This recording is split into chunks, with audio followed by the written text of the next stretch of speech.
We don't have to. It is. You don't have. Get off the because every time I speak, you interrupt and you give your accented diatribe, which means nothing to me. Please give me factually. Please give me factually. Why would you? Why would you? Please give me factually.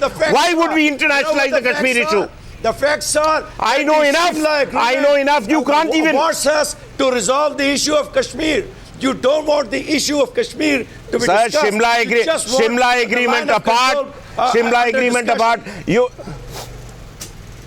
Line of control and the ceasefire line and the UN resolutions. I can quote you para, chapter and work. It might be interest to you that I've written a book on Kashmir which has sold more in Pakistan than in India. So I know what I'm talking about. What I want to ask you is, what is our interest in internationalizing the issue? I've told you what is your interest. Can you tell me what is our interest? I would not speak for you. Let me just make one comment to you. That India has always maintained a bullying attitude towards smaller neighbors. You see your 66 years of history. Which neighboring country of India is happy with India? You start from Bhutan, Nepal, Sri Lanka, Pakistan, and so many others that I tell you. If you want to look big, behave like a big country. So you want to wear bigger shoes than what you are. Please, at nations, when we talk bilateral, we talk like that. I want to get in. Yes. I want to get in, Kawal Sibbal. And I want to say this to all. Yeah. I have great regard for all our panels. I am only making a point here today. That and Zafar Hilali knows this. He's been coming on our programs. The sentiment across India is very strong. So when we see a foreign minister of Pakistan trip over her own comments in the way that she has, there is both concern at why she's doing this, and I'm sure privately in senior circles in Pakistan too, people would be concerned, because you know a foreign minister can either a foreign minister you know, has to maintain a certain decorum on an issue. I want Kawal Sibbal to come in on this. Kawal Sibbal, now we need to look a little forward. Let's leave Hina Rabbani Khar aside. Right? What is your message to our guests in Karachi and in Islamabad tonight? Now, I would say that what is happening is extremely unfortunate, and this could have been controlled right at the start. That's true. If what one of the panelists from Pakistan had just said, that the act of beheading was reprehensible, had been said by the Pakistani foreign minister right at the start, then I can guarantee you that nothing would have happened on our side, because we have made such an investment in the peace process at the governmental level and in trust building with Pakistan that is simply not in our interest to escalate the issue. And mind you, we asked for the flag officers meeting.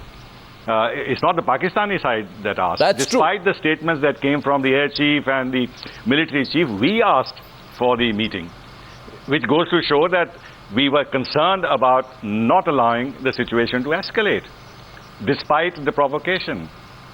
And the subsequent statements have come because from the Pakistani side, not only there is no recognition of the enormity of what has happened, but there have been insulting comments from the Pakistani foreign minister herself to the effect that India has artificially created this issue, that this thing never happened. And then she goes on further to say that let UNMOGIP investigate this, and she has already said that we have investigated and nothing has happened. Now let me ask you, that question is to Zafar Hilali. Pakistan has committed itself, has stated formally that this incident didn't happen. Does she expect that after a joint investigation, Pakistan will step back and say it actually happened and admit this? She's actually saying what the Pakistan army is telling her. And that's it. And I think she's making a mistake. And it is time even now from her side to cool down the rhetoric and find some way of reaching out to India through the back channel or whatever else to try and control things. And Zafar Hilali, last response. Let me say one last thing. Okay, complete your point, then I'll get a response from Mr. Hilali. Yes, complete your point, Mr. Sibbal. One last thing. Yes, sir. The Pakistan embassy is here. Yeah. It is headed now by their former foreign secretary. They have seen the passionate reaction in India on the Captain Saurabh Kalia's case. Now, after this incident happened, I would have thought professionally for the Pakistan ambassador here or High Commissioner here to tell the government, be careful. The sentiment in India is very anguished on this issue, and therefore, if an allegation of this kind has been made, treat it with the seriousness and find some formulation which leaves the door open to a proper investigation and punishment of persons involved. And finally, with regard to rabble-rousing and this and that, and what are Hafiz Saeed and Makki and everybody else doing constantly rousing the street against us on so many issues. So these are the rickshawalas and everything else on Pakistan that are being mobilized to do what? To launch a jihad against India. Nobody from the Indian side is talking of any sort of a religious war against Pakistan. Would our guests in Karachi like to respond to Kawal I have an Sibal? example right here. If I may have a minute, Mr. Pirzada, I was giving the floor to Mr. Hilali.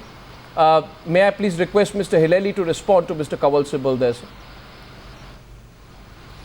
You see, first of all, Hina Rabbani Khar, like any civilized human being, could not believe and cannot believe that a professional army would take such a step. So the first thing that she should have or did do was to call up and say, is this true? Now, when you don't believe something is true, when you know it's reprehensible, why is India thinking that her subsequent comments take into account that it was reprehensible and further that she agrees with it? What she is saying is, we've been told it didn't happen, and if it happened, it's reprehensible. But what I want to say is, let's approach this sensibly. Let's not start warmongering. Let's not take the hard work that has gone into repairing relations and all the goodwill that has come out of people-to-people relations. Let's not put that to waste by taking this issue up and pretending as if this is the, what shall I say, I mean, this is what Pakistan only does. Sir, today... Does she have to say, do I have to say that if something unfortunate happens to you, do I have to say that it is very reprehensible? It's taken for granted. Yeah, sir, nothing is taken for granted. To have suffered. No, sir, yes. it's not taken. Kawal Sibal, quick response to that. Our Pakistani guest says take it for granted. Watch it. Kawal Sibal, very brief response. Can I make one?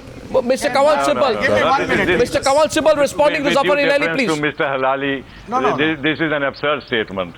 That if something reprehensible happens, then we should assume that Pakistan mentally is of the view that it is reprehensible. Why not say it? Why not say it? Marshal Rao, if you mean it, why? If you mean it, say 1 minute. 3 days back, I was on 2 Indian channels and I said exactly what you are saying, that if it has happened, it is extremely condemnable. But you're not the foreign minister. We are 2 professional armies. We don't doubt Indian army, and they should not doubt us. If you and Mr. Hilali... Just listen to me, please. Indian army has, should remember that very recent past, one of their helicopters strayed into Pakistan, and it was the same army who serviced that helicopter, returned people with safety and honor. We are not there to make war. This is not the most suitable time. But you are provoking us into that situation. Today I'll tell you. No, Mr. Prime Minister. Marshal. Yes. Marshal, today. Yes. Today we have an official release which says that after the DGMO meeting, the Pakistani forces have promised to observe restraint. In other words, in plain English, they have promised to behave themselves. Let me say this, sir. This official release. It will be watched.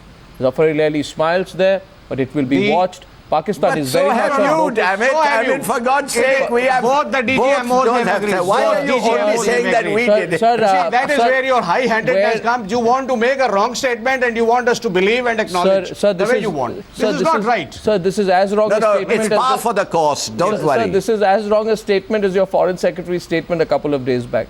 But in any case, sir, Hina Rabbani Khar, on 7 points today, you even the both of you in Karachi find it difficult to defend her. Why she has said what she said? No, we are not. Why she's saying this is one of the great mysteries. In 1971, you provoked Pakistan into this situation. It's one of the great. When you hijacked Ganga, one of your Indian Airlines, Fokker to Lahore, and created a situation like that. Sir, I put this question to you. Pakistan is not interested in war. I put this question to you. Pakistan is not interested in war. Why does a foreign minister display immaturity? That we'll never come to agree on, but I have a right to put that question to my guest. Thank you very much. We can say that about your Prime Minister, but it doesn't solve anything. Yes. Well, I hope I have the opportunity to ask Hina Rabbani Khar those 7 areas on which she went totally wrong, and a few questions on Hafiz Saeed as well. Let's see if she has the courage to reply. Gentlemen, thank you very much for debate number 2 tonight. Thank you.